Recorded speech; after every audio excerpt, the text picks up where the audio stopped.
अस्सलाम वालेकुम नाजरीन, भुलेखा टीवी ਦੇ ਨਾਲ ਮੈਂ ਆਜ਼ਮ ਤੌਕੀਰ। ਨਾਜ਼ਰੀਨ, ਕੁਝ ਚੀਜ਼ਾਂ ਤੁਸੀਂ ਸਿਰਫ ਫਿਲਮਾਂ ਵਿੱਚ ਵੇਖਦੇ ਹੋ, ਜਿਵੇਂ ਕਿ ਇੱਕ ਜੀਪ ਦੇ ਉੱਤੇ ਇੱਕ ਗੁੰਡਾ ਆ ਰਿਹਾ ਹੈ, ਨਾਲ ਉਹਦੇ 5-7 ਗਨਮੈਨ ਕਲਾਸ਼ਨਕੋਫਾਂ ਲੈ ਕੇ ਬੈਠੇ ਹੋਏ ਨੇ ਔਰ ਦਨ ਦਨ ਕਰਦੀ ਜੀਪ ਜਿਹੜੀ ਉਹ ਆ ਰਹੀ ਹੈ, ਘਟਾ ਉਡਾਉਂਦੀ ਹੋਈ। ਇਹ ਚੀਜ਼ਾਂ ਤੁਸੀਂ ਸਿਰਫ ਫਿਲਮਾਂ 'ਚ ਹੀ ਵੇਖੀਆਂ ਨੇ। ਕਦੀ ਆਪਣੀ ਜ਼ਿੰਦਗੀ ਵਿੱਚ ਫਿਜ਼ੀਕਲੀ ਕੋਈ ਇੰਜ ਦਾ ਸੀਨ ਮੇਰਾ ਖਿਆਲ ਹੈ ਘੱਟ ਲੋਕਾਂ ਹੀ ਵੇਖਿਆ ਹੋਣਾ। ਮੈਂ ਅੱਜ ਇੱਕ ਇੰਜ ਦੇ ਕਿਰਦਾਰ ਦੀ ਕਹਾਣੀ ਤੁਹਾਡੇ ਨਾਲ ਸ਼ੇਅਰ ਕਰਨਾ ਚਾਹੁੰਦਾ ਵਾਂ, ਜਿਹੜਾ ਜੀਪ 'ਚ ਬਹਿੰਦਾ ਸੀ, ਨਾਲ ਗਨਮੈਨ ਹੁੰਦੇ ਸਨ ਅਤੇ ਜਿਹਦੇ ਜਾਂਦਾ ਸੀ ਦਹਿਸ਼ਤ ਖਿਲਾਰਦਾ ਜਾਂਦਾ ਸੀ। ਉਹਨੇ ਬਹੁਤ ਸਾਰੇ ਲੋਕ ਕਤਲ ਕੀਤੇ, ਬਹੁਤ ਸਾਰੇ ਲੋਕ ਅਗਵਾ ਕੀਤੇ, ਅਗਵਾ ਬਰਾਏ ਤਾਵਾਨ ਦੀਆਂ ਬੜੀਆਂ ਢੇਰ ਸਾਰੀਆਂ ਵਾਰਦਾਤਾਂ ਕੀਤੀਆਂ। ਤਸ਼ੱਦਦ ਕਰਨਾ ਲੋਕਾਂ ਦੇ ਉੱਤੇ ਹੀ ਰਹਿ ਜਾਂਦੇ, ਐਵੇਂ ਹੀ ਲੋਕਾਂ ਨੂੰ ਕੁੱਟ ਦੇਣਾ ਉਹਦਾ ਮਾਮੂਲ ਸੀ। ਔਰ ਉਹਦੀ ਵਜ੍ਹਾ ਇਹ ਸੀ ਕਿ ਮੇਰੀ ਲੋਕਾਂ 'ਤੇ ਦਹਿਸ਼ਤ ਬੈਠੇ ਕਿ ਇਹ ਫਲਾਣਾ ਬੰਦਾ ਵੇ। ਅੱਛਾ, ਉਸ ਤੋਂ ਬਾਅਦ ਇੱਕ ਹੋਰ ਜਿਹੜਾ ਸੰਗੀਨ ਜੁਰਮ ਉਹ ਕਰਦਾ ਸੀ, ਉਹ ਇਹ ਸੀ ਕਿ ਉਹ ਔਰਤਾਂ ਦਾ ਬੜਾ ਰੱਸੀਆ ਸੀ। ਅਤੇ ਬੰਦਾ ਬਹਾਦਰ ਵੀ ਹੋਵੇ, ਸੋਹਣਾ ਸੁਲੱਖਣਾ, ਉੱਚਾ ਲੰਮਾ ਕੱਦ ਅਤੇ ਪਿੱਛੇ ਪੁਸ਼ਤ ਪਨਾਈ ਕਿਸੇ ਤਗੜੇ ਬੰਦੇ ਦੀ ਹੋਵੇ ਅਤੇ ਉਹ ਦੋਧਾਰੀ ਤਲਵਾਰ ਹੋ ਜਾਂਦਾ ਹੈ, ਹੋਰ ਤਿੱਖਾ ਹੋ ਜਾਂਦਾ ਹੈ। ਇੰਜ ਦੇ ਕਿਰਦਾਰ ਦੀ ਤੁਹਾਡੇ ਨਾਲ ਕਹਾਣੀ ਜਿਹੜੀ ਉਹ ਅੱਜ ਮੈਂ ਸ਼ੇਅਰ ਕਰਨ ਲੱਗਾ ਵਾਂ। ਇਸ ਕਿਰਦਾਰ ਦਾ ਨਾਂ ਸੀ ਬਸ਼ਾਰਤੀ ਸ਼ੇਰਪੁਰੀਆ। ਬਸ਼ਾਰਤੀ ਸ਼ੇਰਪੁਰੀਆ ਕਿੱਥੇ ਦਾ ਰਹਿਣ ਵਾਲਾ, ਕੌਣ, ਕੀ ਕੀਤਾ ਇਹਨੇ, ਇਹ ਅੱਜ ਤੁਹਾਨੂੰ ਅਸੀਂ ਦੱਸਾਂਗੇ। ਬਸ਼ਾਰਤੀ ਵਜ਼ੀਰਾਬਾਦ ਰਸੂਲ ਨਗਰ ਦੇ ਨੇੜੇ ਥਾਣਾ ਅਹਿਮਦਾ ਨਗਰ ਦਾ ਇੱਕ ਪਿੰਡ ਹੈ ਸ਼ੇਰਪੁਰ, ਉੱਥੋਂ ਦਾ ਰਹਿਣ ਵਾਲਾ ਸੀ। ਦੱਸਿਆ ਜਾਂਦਾ ਹੈ ਕਿ ਇਹਦਾ ਕੋਈ 1.25 ਤੋਂ 6.5 ਫੁੱਟ ਕੱਦ ਸੀ, ਰੱਜ ਕੇ ਸੋਹਣਾ ਸੀ, ਖੂਬਸੂਰਤ ਜਵਾਨ ਸੀ। ਔਰ ਉਹ ਸਮਝਦਾ ਸੀ ਕਿ ਮੈਂ ਬਿਲਕੁਲ ਜਿਵੇਂ ਫਿਲਮੀ ਅਦਾਕਾਰ ਲਾਲਾ ਸੁਧੀਰ ਸੀ ਨਾ, ਇੰਜ ਆ। ਔਰ ਲੋਕੀ ਕਹਿੰਦੇ ਵੀ ਨੇ ਕਿ ਉਹਦੀ ਕਾਫੀ ਮੁਸ਼ਾਬਤ ਸੀ ਲਾਲਾ ਸੁਧੀਰ ਨਾਲ। ਬਸ਼ਾਰਤੀ ਸ਼ੇਰਪੁਰੀਆ ਲੋਕਾਂ 'ਤੇ ਤਸ਼ੱਦਦ ਕਰਦਾ, ਮਾਰ ਕੁਟਾਈ ਕਰਦਾ, ਕਤਲ ਕਰਦਾ, ਅਗਵਾ ਬਰਾਏ ਤਾਵਾਨ ਕਰਦਾ, ਮੇਲਿਆਂ ਠੇਲਿਆਂ 'ਤੇ ਜਾਂਦਾ, ਉੱਥੇ ਲੜਾਈਆਂ ਕਰਦਾ, ਐਵੇਂ ਹੀ ਪੰਗੇ ਲੈ ਲੈਣੇ ਲੋਕਾਂ ਨਾਲ, ਲੋਕਾਂ ਨੂੰ ਮਾਰਨਾ ਕੁੱਟਣਾ। ਅੱਛਾ, ਮੇਲਿਆਂ ਤੋਂ ਵੀ ਜਾ ਕੇ ਪੱਥਾ ਲੈਣਾ, ਇਹ ਉਹਦਾ ਮਾਮੂਲ ਸੀ। ਦੱਸਿਆ ਜਾਂਦਾ ਹੈ ਕਿ ਬਸ਼ਾਰਤੀ ਸ਼ੇਰਪੁਰੀਏ ਦੀ ਪੁਸ਼ਤ ਪਨਾਈ ਕਰਦਾ ਸੀ ਉਦੋਂ ਹਾਮਦ ਨਾਸਰ ਚੱਠਾ। ਹਾਮਦ ਨਾਸਰ ਚੱਠਾ ਇੱਕ ਤਗੜਾ ਬੰਦਾ ਸੀ, ਤਗੜਾ ਸਿਆਸੀ ਆਦਮੀ ਸੀ, ਬੜੀ ਉਹਦੀ ਇਲਾਕੇ ਦੇ ਵਿੱਚ ਢੇਰ ਸਾਰੀ ਚੁਧਰਾ ਸੀ ਔਰ ਸਿਆਸੀ ਹਵਾਲੇ ਨਾਲ ਉਹ ਬੜਾ ਤਾਕਤਵਰ ਆਦਮੀ ਸੀ। ਉਹ ਉਹਦੀ ਪੁਸ਼ਤ ਪਨਾਈ ਕਰਦਾ ਸੀ। ਬਸ਼ਾਰਤੀ ਸ਼ੇਰਪੁਰੀਏ ਦੀਆਂ ਇਹ ਵਾਰਦਾਤਾਂ ਵੱਧਦੀਆਂ ਰਹੀਆਂ, ਆਏ ਰੋਜ਼ ਉਹ ਇਸ ਤਰ੍ਹਾਂ ਦਾ ਕੋਈ ਨਾ ਕੋਈ ਪੰਗਾ ਲੈਂਦਾ। ਅੱਛਾ, ਇਹ ਸਾਰਾ ਕੁਝ ਕਰਨ ਦੇ ਬਾਵਜੂਦ ਮਜ਼ੇ ਦੀ ਗੱਲ ਇਹ ਵੇ ਕਿ ਕੋਈ ਬੰਦਾ ਉਹਦੇ 'ਤੇ ਪਰਚਾ ਨਹੀਂ ਸੀ ਕਰਾਉਂਦਾ, ਕੋਈ ਬੰਦਾ ਉਹਦੇ ਖਿਲਾਫ ਥਾਣੇ ਨਹੀਂ ਸੀ ਜਾਂਦਾ, ਇਸ ਵਾਸਤੇ ਕਿ ਜਿਹੜਾ ਥਾਣੇ ਗਿਆ ਉਹ ਫਿਰ ਮਾਰਿਆ ਗਿਆ। ਇਸ ਵਾਸਤੇ ਉਹਦਾ ਕੋਈ ਰਿਕਾਰਡ ਨਹੀਂ ਸੀ ਥਾਣਿਆਂ ਦੇ ਵਿੱਚ। ਇਹ ਸਾਰੇ ਜਰਾਇਮ ਕਰਨ ਦੇ ਬਾਵਜੂਦ ਬਸ਼ਾਰਤੀ ਦਾ ਥਾਣਿਆਂ ਦੇ ਵਿੱਚ ਕੋਈ ਰਿਕਾਰਡ ਨਹੀਂ ਸੀ। ਅੱਛਾ, ਵਾਕਿਆ ਇੰਝ ਹੁੰਦਾ ਹੈ, ਉੱਥੇ ਹੀ ਪਿੰਡ ਦੇ ਇੱਕ ਹੋਰ ਟੱਬਰ ਸੀ, ਉਹ ਦੁੱਧ ਦਾ ਕਾਰੋਬਾਰ ਕਰਦੇ ਸਨ, ਪੈਸਾ ਟਕਾ ਠੀਕ ਸੀ, ਸ਼ਰੀਫ ਆਦਮੀ ਸਨ, ਅੱਛੇ ਲੋਕ ਸਨ।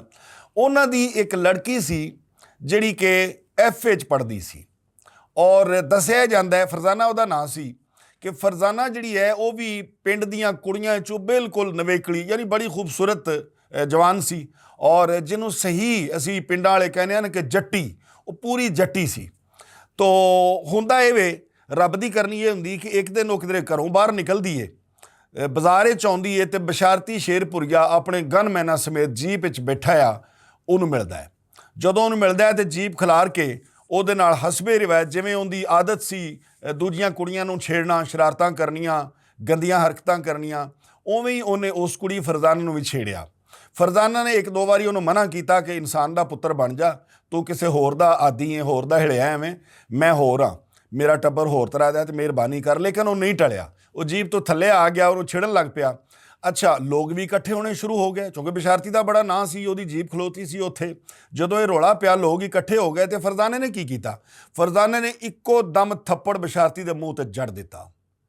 ਉਹਨੂੰ ਥੱਪੜ ਪੈਣਾ ਸੀ, ਲੋਕ ਹੱਕਾ ਬੱਕਾ ਰਹਿ ਗਏ ਕਿ ਇਹ ਕੀ ਹੋ ਗਿਆ, ਇਹ ਤਾਂ ਬੜਾ ਬੁਰਾ ਕੰਮ ਹੋ ਗਿਆ, ਇਹ ਤਾਂ ਹੁਣ ਇਸ ਟੱਬਰ ਦਾ ਜੀਣਾ ਹਰਾਮ ਕਰ ਦੇਵੇਗਾ, ਜਿਹਦਾ ਨਾਮ ਬਸ਼ਾਰਤੀ ਹੈ। ਇਹਦੀ ਧਰੀ ਕੋਈ ਚੁੱਕਦਾ ਨਹੀਂ ਇੱਥੇ, ਨਾ ਇਹਨੂੰ ਕੋਈ ਥਾਣੇ ਵਾਲੇ ਪੁੱਛਦੇ ਨੇ, ਨਾ ਇਹਨੂੰ ਕੋਈ ਹੋਰ ਬੰਦਾ ਇੱਥੇ ਚੌਧਰੀ ਪੁੱਛਦਾ, ਇਹਦੀ ਕੋਈ ਮੋੜਦਾ ਨਹੀਂ। ਇਸ ਕੁੜੀ ਨੇ ਇਹ ਕੀ ਹਰਕਤ ਕਰ ਦਿੱਤੀ ਹੈ। ਖੈਰ, ਲੋਕੀ ਵਿੱਚ ਪਏ, ਉਹਨਾਂ ਬਸ਼ਾਰਤੀ ਨੂੰ ਵੀ ਸਮਝਾਇਆ ਕਿ ਇਨਸਾਨ ਬਣ ਜਾ, ਬੱਚੀਏ, ਛੱਡ ਪਰ ਇਸ ਗੱਲ ਨੂੰ, ਅਤੇ ਜਾ ਮਿਹਰਬਾਨੀ ਕਰ। ਉਸ ਕੁੜੀ ਨੂੰ ਵੀ ਜਿਹੜਾ ਨਾ ਘਰ ਭੇਜ ਦਿੱਤਾ। ਲੇਕਿਨ ਇੱਕ ਬੰਦਾ ਇਹ ਸਮਝਦਾ ਹੋਵੇ ਕਿ ਇੱਥੇ ਮੇਰੇ ਮੁਕਾਬਲੇ 'ਚ ਕੋਈ ਬੰਦਾ ਆ ਹੀ ਨਹੀਂ ਸਕਦਾ, ਔਰ ਕੋਈ ਆਉਂਦਾ ਵੀ ਨਾ ਹੋਵੇ, ਤੇ ਉਹਦੇ ਮੂੰਹ ਤੇ ਇੰਜ ਭਰੇ ਬਾਜ਼ਾਰ ਦੇ ਵਿੱਚ ਥੱਪੜ ਵੱਜ ਜਾਏ, ਉਹ ਕਿਵੇਂ ਬਰਦਾਸ਼ਤ ਕਰੇਗਾ? ਕਦੀ ਵੀ ਨਹੀਂ ਕਰੇਗਾ। ਉਹਦੀ ਬਦਮਾਸ਼ੀ ਫਿਰ ਕਿੱਥੇ ਗਈ? ਜੇ ਥੱਪੜ ਖਾ ਕੇ ਉਹ ਚੁੱਪ ਕਰ ਜਾਂਦਾ ਤੇ ਉਹਨੂੰ ਬਦਮਾਸ਼ ਕਿਹਨੇ ਕਹਿਣਾ ਸੀ? ਔਰ ਉਹ ਵੀ ਆਪਣੇ ਇਲਾਕੇ ਵਿੱਚ, ਉਹ ਵੀ ਕੁੜੀ ਦੇ ਹੱਥੋਂ। ਖੈਰ ਉਹਨੇ ਕੀ ਕੀਤਾ ਕਿ ਉਹਨੇ ਰਾਤ ਨੂੰ ਆਪਣੇ ਮੁੰਡੇ ਭੇਜ ਦਿੱਤੇ, ਆਪਣੇ ਜਿਹੜੇ ਉਹਨੇ ਕੋਈ ਲੁੱਚੇ ਲਫੰਗੇ ਨਾਲ ਰੱਖੇ ਸਨ, ਉਹ ਭੇਜੇ ਕਿ ਜਾਓ ਫਰਜ਼ਾਨਾ ਨੂੰ ਚੁੱਕ ਕੇ ਲੈ ਆਓ। ਉਹ ਲੁੱਚੇ ਲਫੰਗੇ ਸਾਰੇ ਬਦਮਾਸ਼ ਜਿਹੜੇ ਨੇ ਉਹ ਜਨਾਬ ਰਾਤ ਨੂੰ ਆ ਕੇ ਹਮਲਾ ਕਰਦੇ ਨੇ, ਫਰਜ਼ਾਨਾ ਦੇ ਘਰ ਵੜ ਜਾਂਦੇ ਨੇ। ਘਰ ਵੜ ਕੇ ਤੇ ਉਹਨੂੰ ਚੁੱਕਣ ਲੱਗਦੇ ਨੇ। ਜ਼ਾਹਿਰ ਘਰ ਵਾਲੇ ਉਹਦੇ ਵਾਲਦ ਸੀ, ਉਹਦਾ ਭਰਾ ਸੀ, ਉਹ ਮਜ਼ਾਮਤ ਸ਼ੁਰੂ ਕਰ ਦਿੰਦੇ ਨੇ। ਰੌਲਾ ਪੈ ਜਾਂਦਾ। ਸ਼ਹਿਰਾਂ ਦਾ ਹੋਰ ਸਿਸਟਮ ਹੁੰਦਾ ਹੈ, ਘਰੇ ਰੌਲਾ ਪਿਆ ਹੋਵੇ, ਦੂਜੇ ਘਰ ਵਾਲਿਆਂ ਨੂੰ ਕੋਈ ਪਰਵਾਹ ਨਹੀਂ ਹੁੰਦੀ, ਨਾ ਕੋਈ ਝਾਂਕਦਾ ਨਾ ਵੇਖਦਾ ਹੈ। ਲੇਕਿਨ ਪਿੰਡਾਂ ਦੇ ਵਿੱਚ ਕੋਈ ਬੰਦਾ ਉੱਚੀ ਬੋਲੇ ਵੀ ਨਾ ਤੇ ਸਾਰੇ ਮਹੱਲੇ ਵਾਲੇ ਉੱਠ ਕੇ ਪਤਾ ਕਰਨ ਆ ਜਾਂਦੇ ਨੇ ਕਿ ਇੱਧਰ ਕੀ ਹੋਇਆ ਵੇ। ਸੋ ਜਦੋਂ ਉਹ ਰੌਲਾ ਪੈ ਜਾਂਦਾ ਵੇ ਤੇ ਪਿੰਡ ਵਾਲੇ ਵੀ ਉੱਠਣਾ ਸ਼ੁਰੂ ਹੋ ਜਾਂਦੇ ਨੇ। ਰਾਤ ਦਾ ਵਕਤ ਸੀ, ਸ਼ੋਰ ਬਹੁਤ ਜ਼ਿਆਦਾ ਹੋਣਾ ਸ਼ੁਰੂ ਹੋ ਜਾਂਦਾ ਹੈ, ਚੀਖੋ ਪੁਕਾਰ ਸ਼ੁਰੂ ਹੋ ਜਾਂਦੀ ਹੈ। ਇਸ ਲੜਾਈ ਝਗੜੇ ਦੇ ਵਿੱਚ, ਇਸ ਸਿਸਟਮ ਦੇ ਵਿੱਚ ਹੁੰਦਾ ਹੈ ਵੇ ਕਿ ਜਿਹੜੀ ਫਰਜ਼ਾਨਾ ਹੈ, ਇੱਕ ਤੇ ਉਹਦੀ ਉਂਗਲੀ ਟੁੱਟ ਜਾਂਦੀ ਹੈ। ਜਦੋਂ ਉਹ ਫੀਲ ਕਰਦੇ ਨੇ ਕਿ ਸਾਰਾ ਪਿੰਡ ਉੱਠ ਗਿਆ, ਹੁਣ ਫਰਜ਼ਾਨਾ ਨੂੰ ਚੁੱਕ ਕੇ ਲੈ ਜਾਣਾ ਸਾਡੇ ਲਈ ਔਖਾ ਕੰਮ ਹੈ, ਕੰਮ ਖਰਾਬ ਹੋ ਜਾਏਗਾ, ਉਹਨਾਂ ਕੀ ਕੀਤਾ? ਫਰਜ਼ਾਨਾ ਦੇ ਨਾ ਵਾਲ ਬੜੇ ਲੰਬੇ ਸਨ, ਮਤਲਬ ਹਰ ਵਾਲੇ ਨਾਲ ਖੂਬਸੂਰਤ ਲੜਕੀ ਸੀ, ਉਹਦੇ ਵਾਲ ਬੜੇ ਲੰਬੇ ਸਨ। ਉਹਨਾਂ ਬਸ਼ਾਰਤੀ ਨੂੰ ਇਹ ਦੱਸਣ ਵਾਸਤੇ ਕਿ ਅਸੀਂ ਐਵੇਂ ਤੇਰੇ ਨਾਲ ਮਜ਼ਾਕ ਨਹੀਂ ਕੀਤਾ, ਅਸੀਂ ਵਾਕਈ ਉਹਨੂੰ ਚੁੱਕਣ ਗਏ ਸਾਂ, ਉਹਨਾਂ ਉਹਦੀ ਗੁੱਤ ਜਿਹੜੀ ਹੈ ਉਹ ਅੱਧ 'ਚੋਂ ਵੱਢ ਲਈ। ਅੱਧ 'ਚੋਂ ਵੱਢ ਕੇ ਗੁੱਤ ਜਿਹੜੀ ਉਹਦੀ ਨਾਲ ਲੈ ਕੇ ਟੁਰ ਗਿਆ। ਜਾ ਕੇ ਬਸ਼ਾਰਤੀ ਨੂੰ ਵਿਖਾਈ ਕਿ ਇਹ ਵੇਖ, ਅਸੀਂ ਉਹਦੀ ਗੁੱਤ ਵੱਢ ਕੇ ਲੈ ਆਏ ਹਾਂ, ਉਹ ਵੀ ਕੀ ਯਾਦ ਕਰੇਗੀ? ਅਗਰ ਪਿੰਡ ਵਾਲੇ ਨਾ ਉੱਠਦੇ ਤੇ ਅਸੀਂ ਉਹਨੂੰ ਚੁੱਕ ਕੇ ਲੈ ਆਉਣਾ ਸੀ। ਖੈਰ ਇਸ ਤੋਂ ਬਾਅਦ ਕੀ ਹੁੰਦਾ? ਬਸ਼ਾਰਤੀ ਨੇ ਉਸ ਟੱਬਰ ਦਾ ਜੀਣਾ ਹਰਾਮ ਕਰ ਦਿੱਤਾ। ਜਿੱਥੇ ਉਹ ਦੂਜੀਆਂ ਵਾਰਦਾਤਾਂ ਕਰਦਾ ਸੀ, ਇੱਥੇ ਬਸ਼ਾਰਤੀ ਨੇ ਉਸ ਫਰਜ਼ਾਨਾ ਦੀ ਕੁੜੀ ਜਿਹੜੀ ਹੈਗੀ ਹੈ ਉਹਦੇ ਟੱਬਰ ਦਾ ਜੀਣਾ ਹਰਾਮ ਕਰ ਦਿੱਤਾ। ਆਏ ਰੋਜ਼ ਉਹਨਾਂ 'ਤੇ ਹਮਲੇ ਕਰਦਾ। ਉਹ ਵਿਚਾਰੇ ਬੜੇ ਘਰ ਦੇ ਵਿੱਚ ਮਹਿਸੂਰ ਹੋ ਕੇ ਰਹਿ ਗਏ ਕਿ ਕਰੀਏ ਤੇ ਕੀ ਕਰੀਏ, ਇਹਦਾ ਮੁਕਾਬਲਾ ਕੌਣ ਕਰੇ? ਖੈਰ ਦਿਨ ਗੁਜ਼ਰਦੇ ਰਹੇ। ਜਦੋਂ ਇਹਦਾ ਜ਼ੁਲਮ ਹੱਦ ਤੋਂ ਵੱਧਦਾ ਗਿਆ ਤੇ ਉਹ ਫਰਜ਼ਾਨਾ ਨੇ ਇੱਕ ਦਿਨ ਕੀ ਕੀਤਾ? ਇਹ ਉਸ ਦੌਰ ਦੀ ਗੱਲ ਹੈ ਜਦੋਂ ਵਜ਼ੀਰ ਆਲਾ ਮੀਆਂ ਸ਼ਹਿਬਾਜ਼ ਸ਼ਰੀਫ ਸਾਹਿਬ ਹੁੰਦੇ ਸਨ ਤੇ IG ਹੁੰਦੇ ਸਨ ਔਰੰਗਜ਼ੇਬ ਬਰਕੀ ਸਾਹਿਬ। ਉਸ ਦੌਰ ਦੀ ਗੱਲ ਹੈ। ਇਹ ਉਹ ਦੌਰ ਹੈ ਜਦੋਂ ਖਬਰੇ ਅਖਬਾਰ ਦਾ ਤੋਤੀ ਬੋਲਦਾ ਹੁੰਦਾ ਸੀ।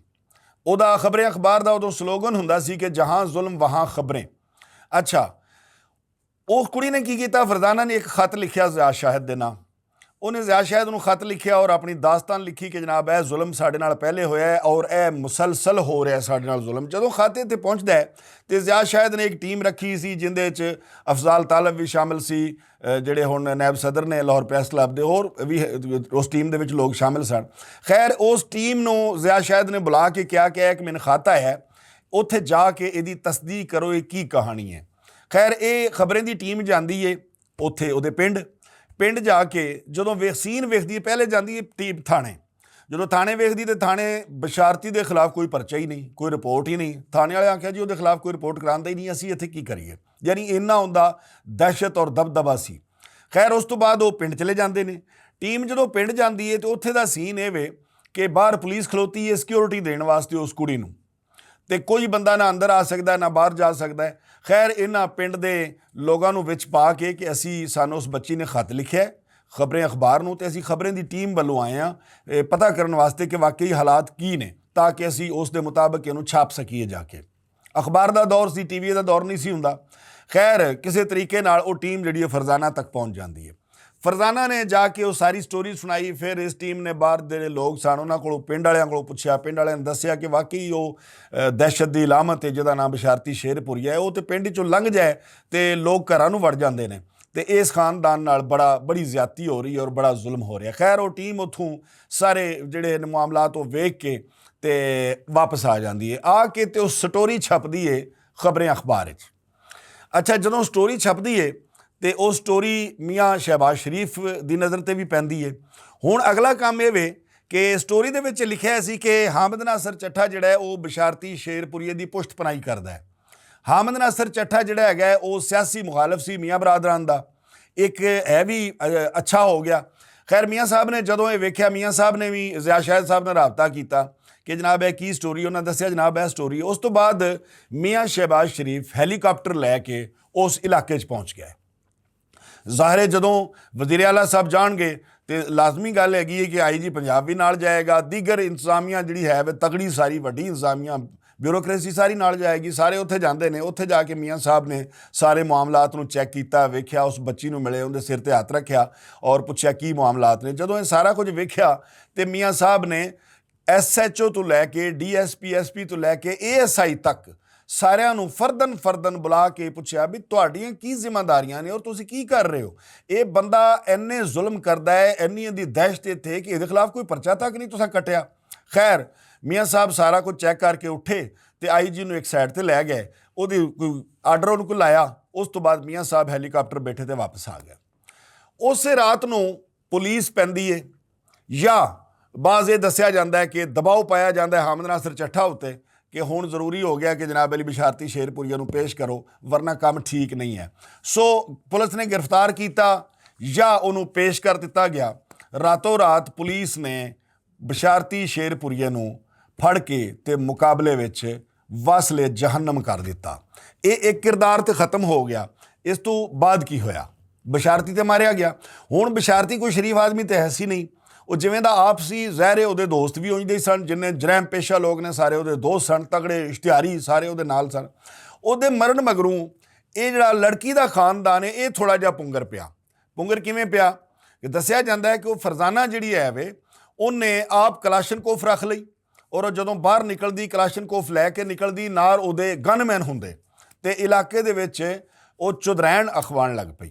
ਖੈਰ ਜਦੋਂ ਇਹ ਸਿਲਸਿਲਾ ਸ਼ੁਰੂ ਹੋ ਗਿਆ ਲੋਕ ਉਹਦੇ ਕੋਲ ਫੈਸਲੇ ਫੂਸਲੇ ਲੈ ਕੇ ਆਉਣ ਲੱਗ ਪਏ, ਲੇਕਿਨ ਜਿਹੜੇ ਉਹ ਬਿਸ਼ਾਰਤੀ ਦੇ ਸਾਥੀ ਸਨ, ਜਿਹੜੇ ਉਹ ਜਰੈਮ ਪੇਸ਼ਾ ਔਰ ਇਸ਼ਤਿਹਾਰੀ ਸਨ, ਉਹਨਾਂ ਨੂੰ ਜ਼ਾਰੀ ਬਾਤ ਇਸ ਗੱਲ ਦੀ ਤਕਲੀਫ ਸੀ ਕਿ ਇਸ ਕੁੜੀ ਦੀ ਵਜ੍ਹਾ ਤੋਂ ਬਿਸ਼ਾਰਤੀ ਮਾਰਿਆ ਗਿਆ। ਉਹਨਾਂ ਹਮਲਾ ਕਰਕੇ ਦੱਸਿਆ ਜਾਂਦਾ ਹੈ ਕਿ ਉਸ ਫਰਜ਼ਾਨਾ ਦੇ ਵਾਲਿਦ ਔਰ ਭਰਾ ਨੂੰ ਕਤਲ ਕਰ ਦਿੱਤਾ। ਗੱਲ ਇੱਥੇ ਨਹੀਂ ਮੁੱਕੀ, ਫਰਜ਼ਾਨਾ ਦੀ ਸ਼ਾਦੀ ਹੋ ਜਾਂਦੀ ਹੈ। ਫਿਰ ਕੀ ਹੋਇਆ? ਆਖਰਕਾਰ ਮੌਕਾ ਪਾ ਕੇ ਉਹਨਾਂ ਇਸ਼ਤਿਹਾਰੀਆਂ ਨੇ ਇੱਕ ਦਿਨ ਫਰਜ਼ਾਨਾ ਨੂੰ ਵੀ ਮੌਤ ਦੇ ਘਾਟ ਉਤਾਰ ਦਿੱਤਾ। ਇਹ ਸੀ ਬਿਸ਼ਾਰਤੀ ਸ਼ੇਰਪੁਰੀਆ ਜਿਹਦੇ ਚਰਚੇ ਅੱਜ ਤੱਕ ਸੋਸ਼ਲ ਮੀਡੀਆ ਤੇ ਵੀ ਹੈ ਨੇ ਔਰ ਇਹਦੀ ਕਹਾਣੀ ਅਸਾਂ ਤੁਹਾਡੇ ਨਾਲ ਸ਼ੇਅਰ ਕੀਤੀ ਹੈ। ਇਨਸ਼ਾਅੱਲਾ ਮਿਲਾਂਗੇ ਕਿਸੇ ਅਗਲੀ ਕਹਾਣੀ ਵਿੱਚ, ਕਿਸੇ ਅਗਲੀ ਸਟੋਰੀ ਲੈ ਕੇ ਤੁਹਾਡੇ ਨਾਲ ਸ਼ੇਅਰ ਕਰਾਂਗੇ। ਕਹਾਣੀ ਤੁਹਾਨੂੰ ਪਸੰਦ ਆਈ ਹੋਵੇ, ਜਾਣਕਾਰੀ ਚੰਗੀ ਲੱਗੀ ਹੋਵੇ ਤੇ ਸਾਨੂੰ ਲਾਈਕ ਸ਼ੇਅਰ ਤੇ ਸਬਸਕ੍ਰਾਈਬ ਜ਼ਰੂਰ ਕਰਿਆ ਕਰੋ। ਅੱਲਾ ਹਾਫਿਜ਼।